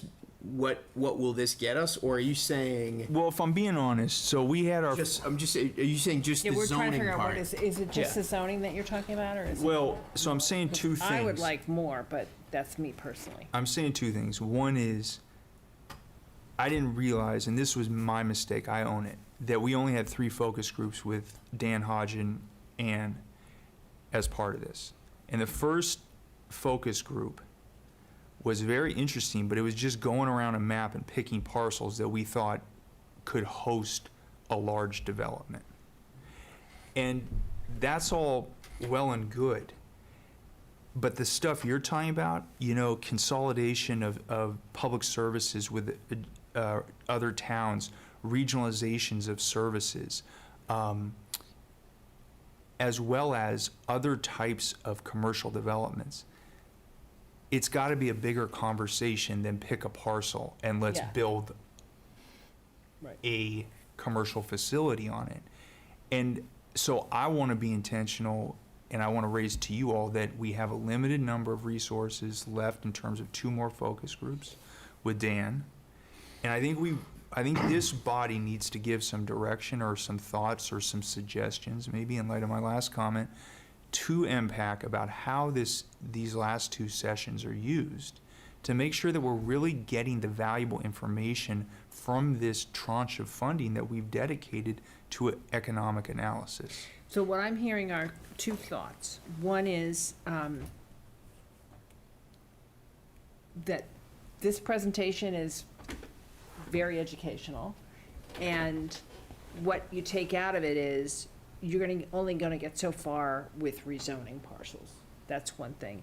And so the next question to evaluate is not which parcel, but how. Or why? Like, Or why rezone them, right? I mean, if the end result of rezoning them isn't going to bring in the revenue, a significant revenue, because one of those is, what, $500,000 or something? but just to evaluate different Options. possibilities, right, right. And maybe maybe it connects with the town's desires. So I think we're talking about mixed use. So maybe the desire is we want a mixed use development and that to attract people. And through that kind of development, commercial development will raise some taxes as well, as opposed to taxes being the driving factor. Right. You see this difference? Right. And then the other question is the elephant in the room, which is, what does consolidation of services get you? And what services, and how much do you gain financially by doing that? How much lower is the tax rate if you propose? Half of your budget is the school system. So you only have, right, the first thing is you have only half the money. So there's Half the money is, for the zoning component, though, it's not a zero-sum game, right? It's not that, I think we all know, the zoning is not going to generate the sufficient right, so revenue we have to do reduction. something So there has else. to be something else.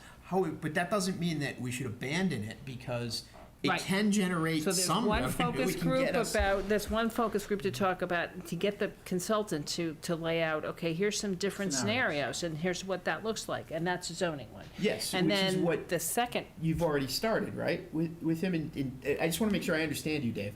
What you're saying is, we may have run into a brick wall on that, because look at the numbers here, right? Like, we know what we're going to potentially get on that issue, so let's look at some other things. What I'm not clear about is, what do you mean by other things? Do you mean non-zoning things, or do you mean more like different types of zoning? When you say mixed use, like you're yeah, I was saying, hearing well, different types of zoning, okay. but I might not have. So it thought. could be different types of zoning, and it could be other fiscal considerations, like consolidation of services. And are those two separate focus groups? We've got two focus groups left. How do we want to spend that? Well, so That happen, in your view? in Can I my, toss out there the non-zoning part first? Because I think Rick hit the biggest component of our budget is the school schools. system, right? So that's more than half of the, So you're Town budget. really only working with the other half. and then when you're talking about consolidation of services, I don't think that's a very big piece of the pie. I mean, it's I not. think you can make some progress here, but you guys have But I probably gone over think this, maybe Peter. having that laid out Yes.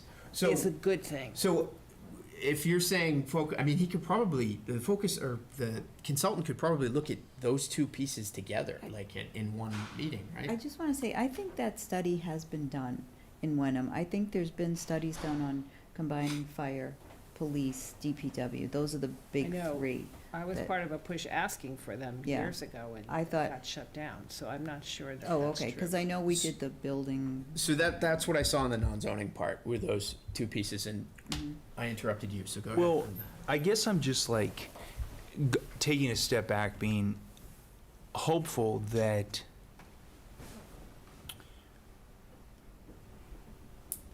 what I would love to see and get community reflection on, whether it's in a focus group or otherwise, is, okay, good news, we flipped coins, we ran a random simulation here, and this 100-acre parcel, or this 100-acre parcel over here, turned into a Walmart. I don't know what, like, we not a Walmart, but like, this happened here, but this one stayed Gordon College over here, and this happened here, and this happened here, and we redeveloped down closer to the train station as housing and retail, street level retail, and eating shops. And this was the impact on the town budget, or the town revenue, if you want to look at it that way.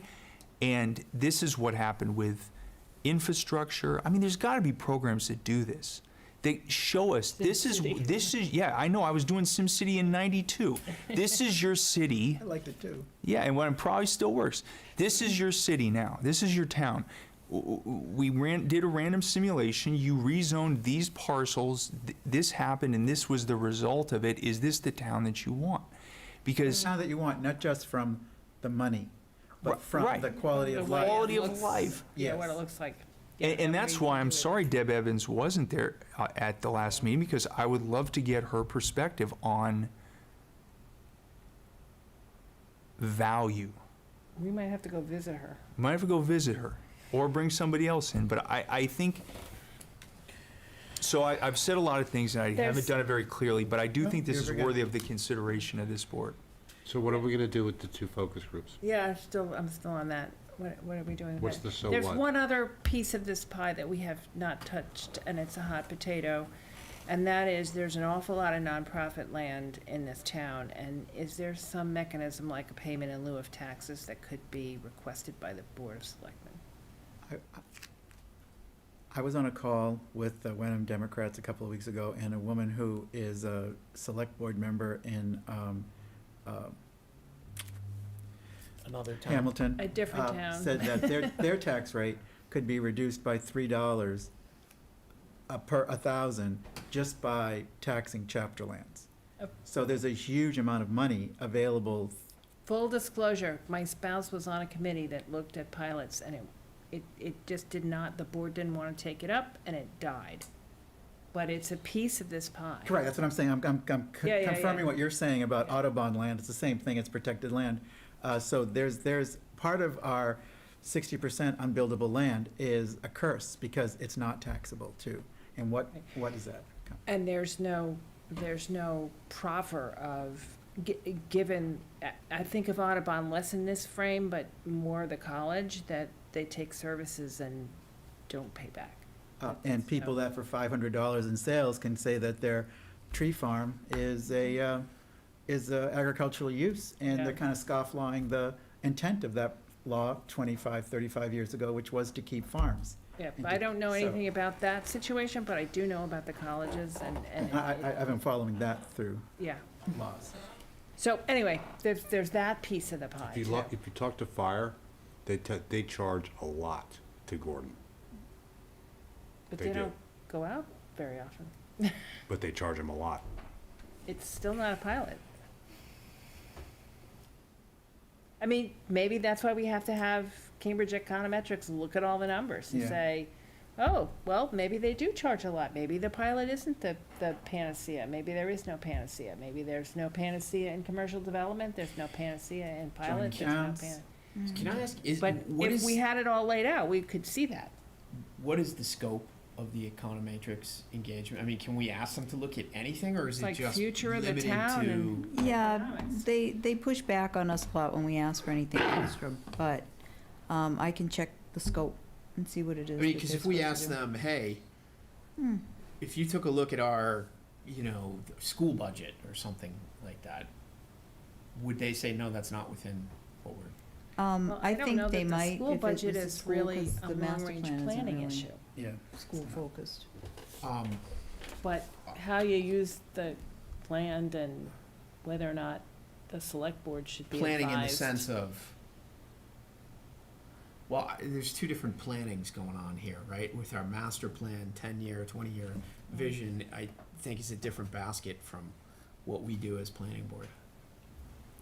Okay, but this is, the econometrics I'm firm not- is here around the master master plan. plan. That's their scope, so. So let me dial it back a little bit since I opened this box. The so what? I think what Dan Hodges is doing next is whenever the next focus group happens, he is going to present to the focus group, that's current plan, scenarios based on different configurations of development. Which is, I don't know how in-depth that's going to be, if it's just going to be representations on a map, or if it's actually going to look at the economic implications of that for revenue and I assessments and hope these it types of does, things. because that's his, I hope so as well. I guess what I'm hoping is that, and I brought this up with the leadership of the impact folks, is that we bring into that focus group some diverse perspectives. Some of the, issue number one is reduce taxes by any means necessary, folks. Mm-hmm. Some like Deb Evans realtors who would have a perspective about value from a residential perspective and a community perspective. I mean, there's other people that do as well, but I think realtors bring a good perspective on that. Maybe Kelly Schmidt might be interesting on that point as well. As well as the people who understand what the realities of commercial investment, which I think is what was really heavy and present on the last focus group. There was a lot of people who had commercial investment history, which is important for getting to this step. But we're now beyond this step. We're now at a point where we have to think about, it's not just about the quantity of development, because the quantity of commercial development is not the silver bullet. So now we have to think about what is the quality of commercial development and increase the stakeholders who will show up at the meeting in April to be like, this is the best we're gonna get. Anybody that thinks that we were one commercial development away from a Danvers tax rate was wrong, and I'm the first person to admit it, What do you think, Peter?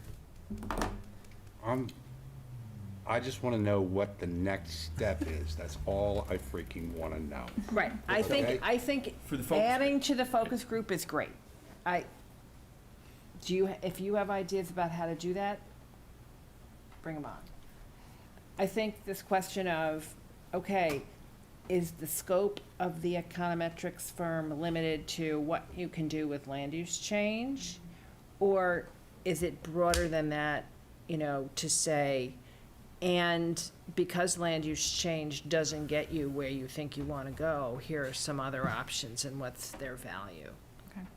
Is that going to be another engagement they want? Or is that a different engagement? Right. That's, I think, the If it is, question let's on let the us know table. that that's a different engagement, right? So, And then decide find whether out that's how worth much, it. how much it's how going much it's to gonna cost. cost, Correct. exactly. But if that's what we really need to know, then, and there's a price tag for it, Right. then Right. Let us In know. order to make it clear to people when you present this final plan that this is not a silver bullet. But anybody who's been paying attention to this process, right, already knows that, I think. No offense, no offense. They haven't seen this. No, but what we You saw. haven't seen this. That's what I had in my head. I know, but what I saw during the first presentation when Dan was here. Yeah, I saw it. And he put it on the board, I mean, the writing was literally on the wall. It was that basically this. It was, different you need picture, to bring but in like Go back to the two first- coming centers or that something right like It there. was that, yeah. Yeah, he showed us that. right. Yeah, that's from the beginning, So- so. And the gut I had was the same way, that when I found out how Like, much taxes they okay, that's not pay gonna in work. Ipswich, $500,000 a year, we need 3 or 4 of them to start making some serious effect on our tax rate, and there isn't enough land for 2 or 3 of those. Yeah. So look, that is Because it's a small town. depressing. It's I don't know how else to describe that. But I don't think it means that we throw out all hope for development in the town. Because No. because there was other We all reasons to agree do with you it on too. that. Correct. Which So- is your point. There's so- other Right. reasons to do it too. Livability and, Right, so what's what kind gonna- of community do you want? And What's going to come back to us eventually is where do we want to put these overlay districts and how many of them do we want to have, right? We're not Right. going to have as much control over what development might actually happen after we create the districts. Right. But that's We just have a no function. control That's unless just- one of us wants to become a developer, Yeah. which I don't see that happening. I don't want to have to recuse myself. Are we All right, done? we have now spent 50 minutes on this. This is good, though. I think it's good, It's good. It's very good. but I wonder if we want to We're move going on. to allocate that 'cause time to Dave. There's That's fine. also relatedly, the MBTA Communities update. Yeah, and we don't have a lot to tell you right now. They are working on the scenarios. We have a meeting Monday. We do? Yeah, we have a meeting Monday at 2 What day is on that? that.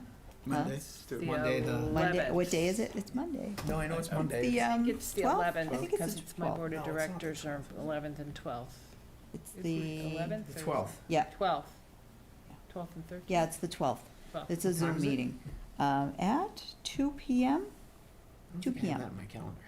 Thank you. Am I supposed to be at that meeting? Yeah, it's the MBTA one. Oh. That you, Shit. I don't remember this being scheduled, but I could be wrong. I think she did. I'll confirm for sure. Okay. Is this where she's gonna present the Yeah. Her final revised? draft, yeah.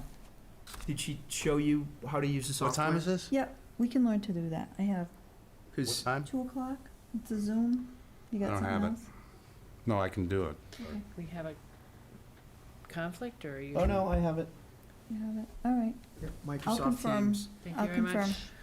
Will you confirm with us? Thank you guys for doing this, by the way. For sure. It's really helpful. I'll contact her Okay. tomorrow. MBTA communities? That's Yep. what we're talking about. Right, so, John Mastronzi had this plan about Yes. adjacent. And then, what's his name? Patrick Wilson Yep. had the same thing.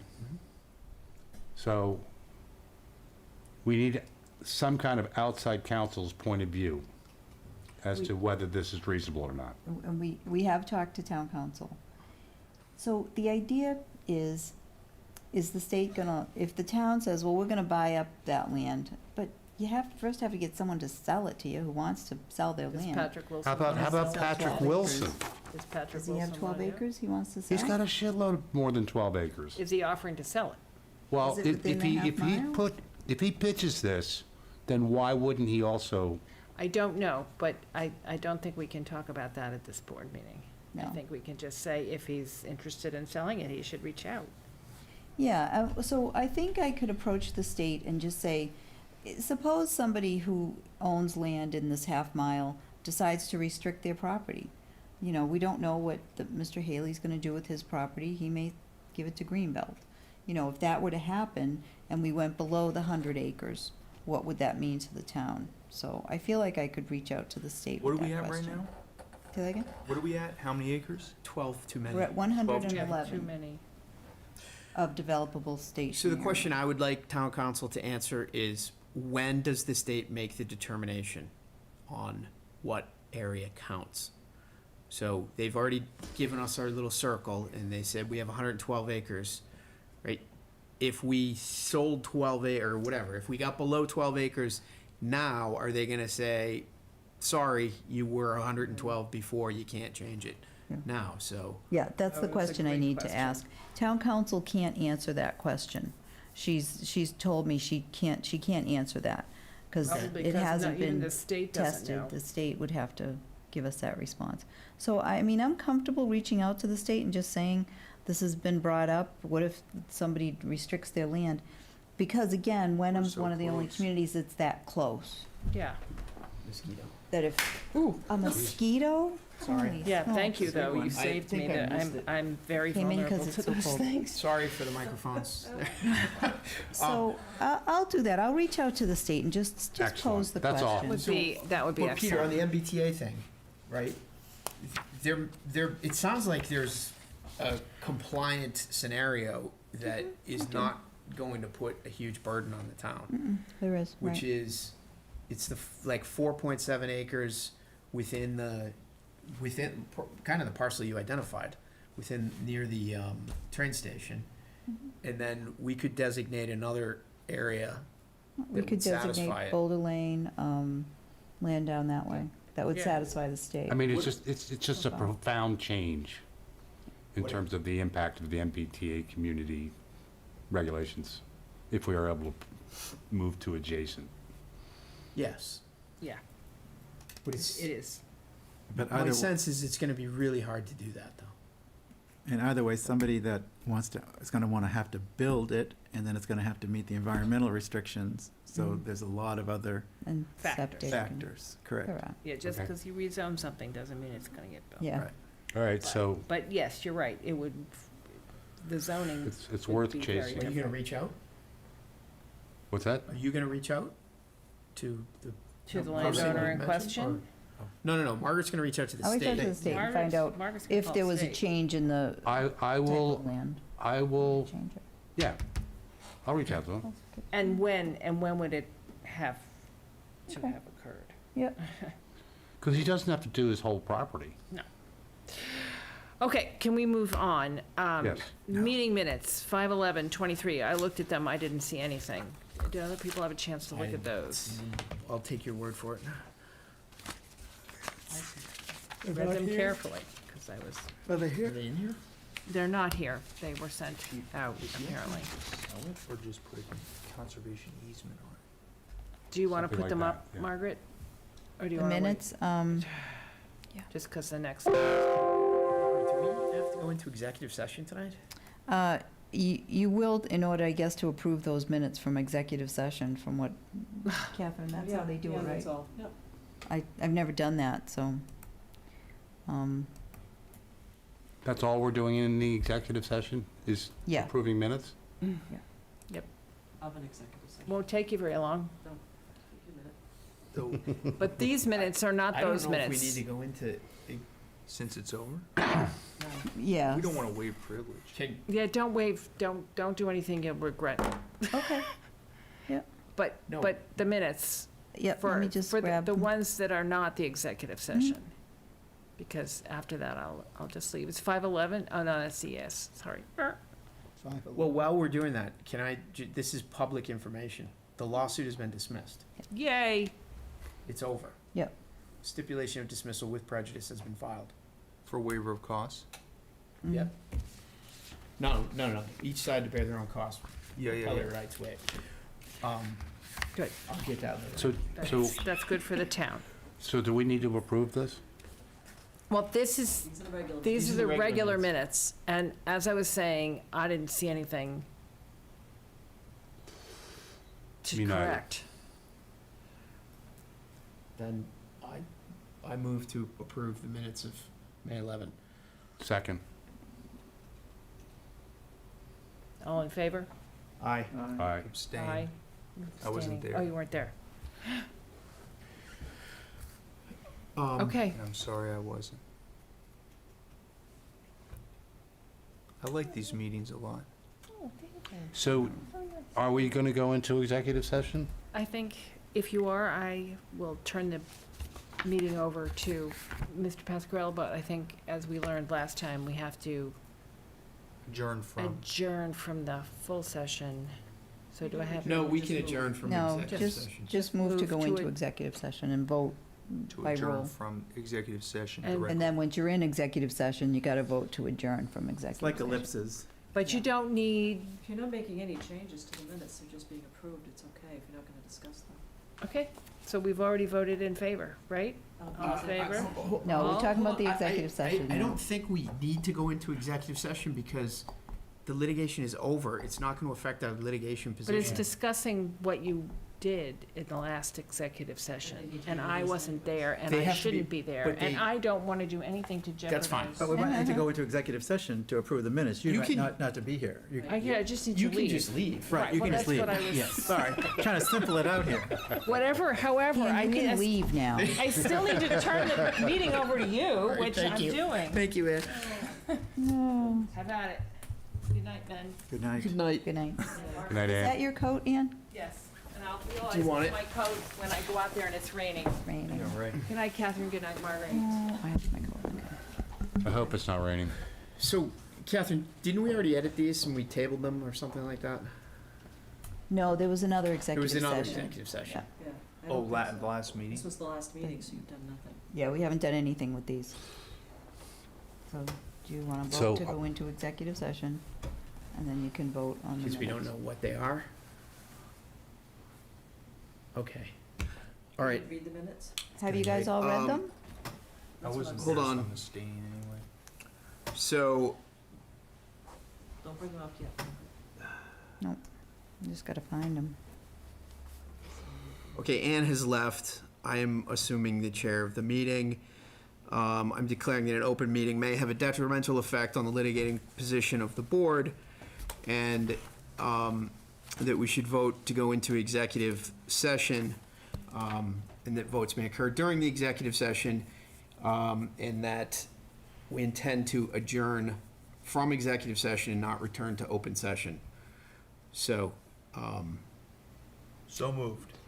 second, Second. all those in favor, Mr. Woodland, Aye. Mr. Clay, Yes. Mr. Anderson, Aye. and I vote aye. So we are in executive session, and I think we can conclude the HW.